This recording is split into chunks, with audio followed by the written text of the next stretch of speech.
Hey, what's up guys? Good morning. It's Mr. Roark.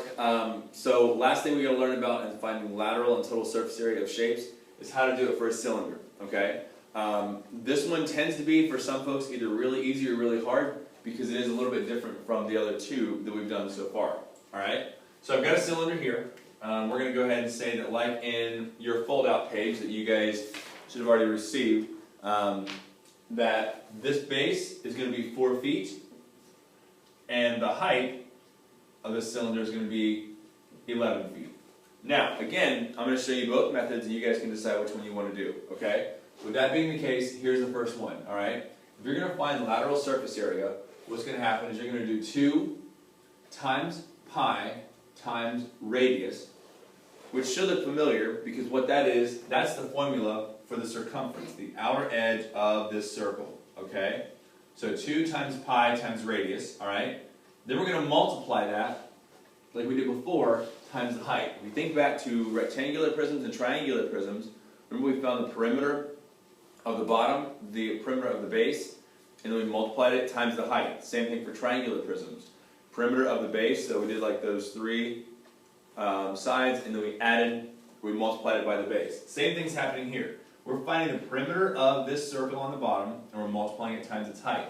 Now, when we do that on here, we're going to come up with an answer of, we do 2 times pi times, in this case, 4 times 11. We're going to get an answer of 276.32 feet squared. Because what that's going to look like is 2 times pi, 3.14, times my radius, 4, times my height, 11. So I've got this, times this, times this, times this. And that's what it's going to equal, 276 feet squared. Now, when you solve for lateral surface area on the other way, it's actually going to happen the exact same way, okay? I'm going to find, in this case, I just got one side. Okay, I'm just going to put S. On a cylinder, it's not like I've got a distinct front, back, right side, left side, whatever. I just got one continual outer edge, okay? So, on a cylinder, you've got one side, and you find it the exact same way.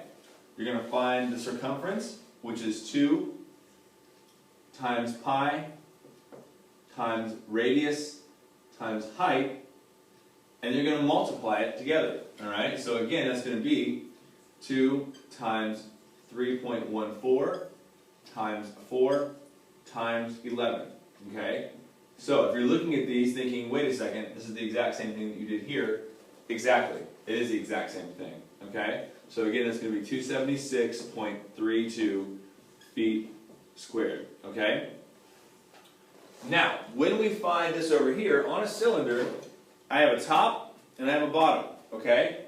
So, if I'm solving for this top part, the original formula that Mr. Eckbert and Mr. Williams might show you, you're going to do it like this. You're going to put the formula for the bottom, which in this case is a circle. You guys can probably clearly see it here. Alright? So my formula there is pi times radius squared, alright, for the formula of a circle. And then you're going to multiply it by 2, because you've got a top and you've got a bottom. Okay? So in this case, it's going to look like this. 2 times pi, 3.14, times my radius, which in this case again is going to be 4 squared. So 4 times 4.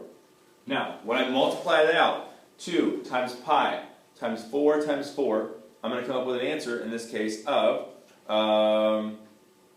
let's see, 100.48. Okay? That's going to be also in feet squared. Now, just like before,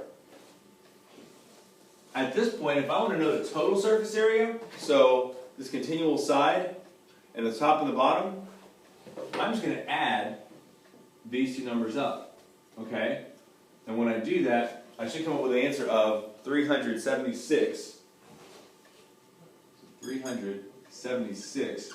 point, in this case, 80 feet squared. And that right there is my answer. If I've done it right, I'm going to get the same answer down here whenever I do it. Okay? So, if I'm doing it using the other method, like I've shown you guys, I'm going to separate these two really quick. I show you using this method, you've got a top, you've got a bottom, still both circles, okay? So in this case, I've got top, I've got bottom, okay?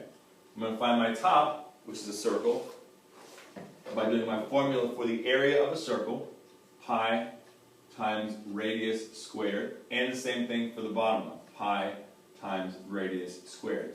And what that looks like is simply this, 3.14 times, in this case, 4 times 4, okay? And same thing down here for the next one. Because like we talked about before, just like on rectangular prisms and triangular prisms, if the bottom is 1 measurement, the top's going to be the same.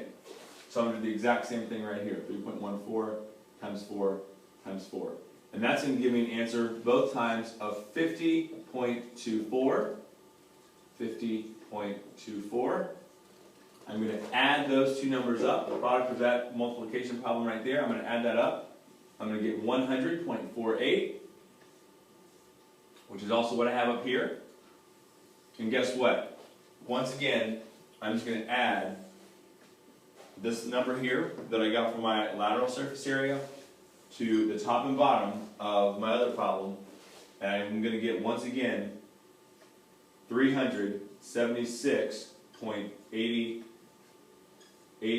feet squared. Okay?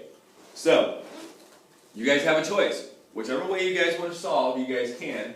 Like I said, these two have a lot of similarities. Okay? Cylinders sometimes for folks are either really easy or really difficult. But as always, if you guys have any questions, you can always come find me in room 12, and I'll be happy to explain it more.